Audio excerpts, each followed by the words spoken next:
Distributions 2, Discrete Random Variables. Hi, I'm Dr. Nick. In our previous video, I explained what random variables are and what they do. In this video, we will explore discrete random variables further. This has some tricky ideas in it, so you may need to pause the video and think as we go through, or watch the video several times. A discrete random variable is the result of a chance event that you can count. Here is an example. Luke has an ice cream stand and sells hand-scooped homemade ice creams in cones. We defined X as the number of ice creams a customer buys. It is a discrete random variable. The distribution for X, the number of ice creams one customer buys, looks like this. In the previous video, we answered some questions using this distribution. We can also find the expected value of X, which is also called the population mean. It gives a long-run average value for all the X values in many repetitions. In our example, it is the average number of ice creams per customer. We calculate the expected value by multiplying each value by its probability and adding the results together.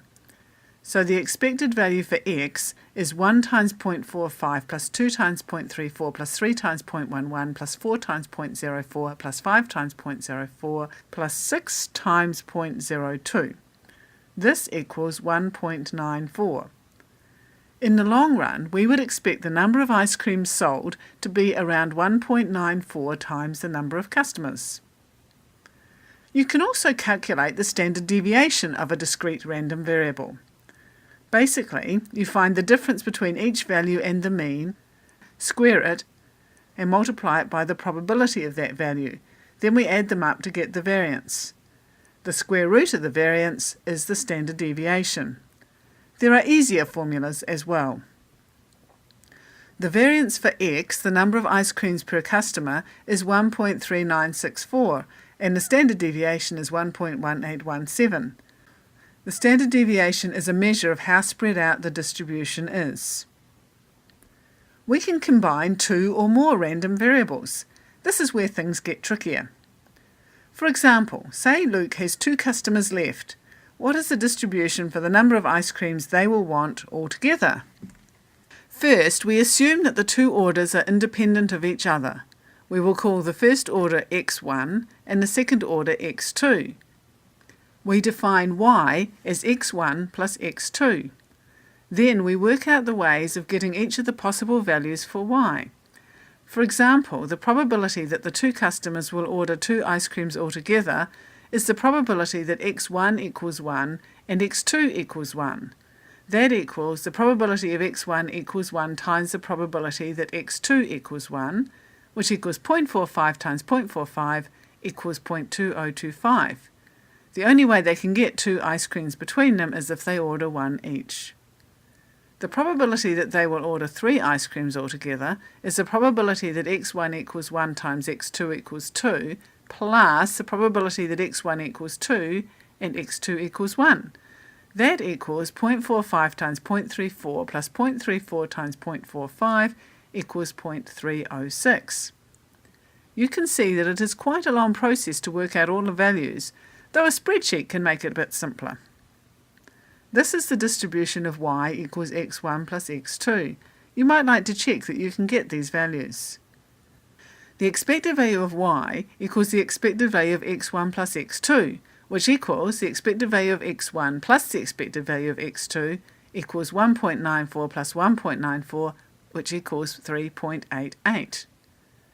The variance for this distribution of 2 customers is variance of y equals variance of x1 plus x2 equals variance x1 plus variance x2 equals 1.3964 plus 1.3964 equals 2.7928. So the standard deviation for the distribution for 2 customers is the square root of that, which equals 1.6712. This formula assumes that the values of the 2 random variables are independent. In this case, this means that the amount the second customer buys is not affected by the number of ice creams the first customer buys. Sometimes we want to multiply a random variable by a constant value. Say Luke has one customer left but decides to give away one free ice cream with each ice cream. In other words, he is going to double each order. What is the distribution for the number of ice creams now, assuming that the customer doesn't change his or her order? We define W as 2x. Here is the distribution. Note that all we have done is multiply each of the values of x by 2. The expected value of W is the expected value of 2x, which is 2 times the expected value of x, equals 2 times 1.94 equals 3.88.